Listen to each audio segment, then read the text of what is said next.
ನಿಮ್ಮ ಅಕ್ಕಪಕ್ಕ ಯಾರಾದರೂ ಹೆಣ್ಮಕ್ಳು ಬಿಸ್ನೆಸ್ ಸ್ಟಾರ್ಟ್ ಮಾಡ್ತೀನಿ ಅಂತ ಹೊರಟಾಗ ದಯವಿಟ್ಟು ಅವಳನ್ನ ಡಿಸ್ಕರೇಜ್ ಮಾಡಕ್ ಹೋಗ್ಬೇಡಿ. ಯಾಕೆಂದ್ರೆ ಅವಳು ಬಿಸ್ನೆಸ್ ಸ್ಟಾರ್ಟ್ ಮಾಡ್ಬೇಕಂತ ಅನ್ಕೊಂಡಿದ್ದ ದಿನದಿಂದ ಪ್ರತಿ ದಿನ ಪ್ರತಿ ಕ್ಷಣ ತುಂಬಾ ಎಫರ್ಟ್ಸ್ ಆಗ್ತಿರ್ತಾರೆ ಅವ್ರ ಬಿಸ್ನೆಸ್ನ ಯಾವ ರೀತಿ ಇಂಪ್ರೂವ್ ಮಾಡೋದು ಅಂತ. ನೀವು ಆಡೋ ಒಂದು ಚಿಕ್ಕ ಚಿಕ್ಕ ಮಾತು ಅವಳ ದೊಡ್ಡ ಕನಸನ್ನೇ ಸಾಯಿಸ್ಬಿಡುತ್ತೆ. ನಮಸ್ಕಾರ ಎಲ್ಲರಿಗೂ, ನಾನು ಶೋಭಾ, ಈವೆಂಟ್ ಡೆಸ್ಟಿನಿಯಿಂದ. ನಾನು ಪ್ರೊಫೆಷನಲಿ ಇಂಜಿನಿಯರ್ ಆಗಿದ್ರೂ ಕೂಡ ಕೆಲವೊಂದು ಕಾರಣಗಳಿಂದ ಕೆಲಸವನ್ನು ಬಿಡಬೇಕಾಗತ್ತೆ. ಬಟ್ ನನ್ನೊಳಗಡೆನೆ ಇರೋ ಒಂದು ಟ್ಯಾಲೆಂಟ್ ಅನ್ನ ನಿಮ್ ಮುಂದೆ ಇವತ್ತು ತೋರಿಸ್ತಾ ಇದ್ದೀನಿ. ನನಗೆ ಈವೆಂಟ್ ಆಗಿತ್ತು ಶ್ರೀಮಂತ ಫಂಕ್ಷನ್. ಇದು ಬಂದು ಉಡುಪಿ ಗಾರ್ಡೇನಿಯಾದಲ್ಲಿತ್ತು. ಕ್ಲೈಂಟ್ ರಿಕ್ವೈರ್ಮೆಂಟ್ ಆಗಿತ್ತು traditional decor plus plate decoration.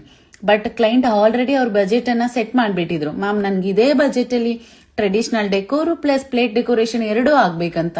ನಾವು ಅದೇ ರೀತಿ ಅವ್ರದೇ ಬಜೆಟ್ ಅಲ್ಲಿ 2 ವರ್ಕ್ ಅನ್ನು ಕಂಪ್ಲೀಟ್ ಮಾಡಿದೀವಿ. ಹೇಗಿದೆ ಅಂತ ಈ ವಿಡಿಯೋದಲ್ಲಿ ಕಮೆಂಟ್ ಮಾಡಿ ತಿಳಿಸಿ. ಇದೇ ತರ ಈವೆಂಟ್ ನಿಮ್ಗೂ ಆಗ್ಬೇಕಂದ್ರೆ ಬಜೆಟ್ ಫ್ರೆಂಡ್ಲಿ ನಮ್ ಪೇಜ್ ಅನ್ನ ಕಾಂಟ್ಯಾಕ್ಟ್ ಮಾಡಿ. ನಾನು ಇದೇ ತರ ಸುಮಾರು ಈವೆಂಟ್ಸ್ ಗಳನ್ನ ಆರ್ಗನೈಸ್ ಮಾಡಿದೀವಿ. ವೆಡ್ಡಿಂಗ್ ಇಂದ ಬರ್ತ್ಡೇ ಪಾರ್ಟಿವರೆಗೂ ಆಕ್ಟಿವಿಟೀಸ್ ಇರ್ಬೋದು, ಸುಮಾರು ಸರ್ವಿಸಸ್ ಇದೆ, ಫೋಟೋಗ್ರಫಿ ಇರ್ಬೋದು, ತುಂಬಾ ಸರ್ವಿಸಸ್ ಇದೆ. ನಮ್ ಟೀಮ್ ಯಾವಾಗ್ಲೂ ಅವೈಲಬಲ್ ಇರ್ತಾರೆ. ನಿಮ್ಗೂ ಇದೇ ರೀತಿ ಈವೆಂಟ್ ಆಗ್ಬೇಕಂದ್ರೆ ನಮ್ಮನ್ನು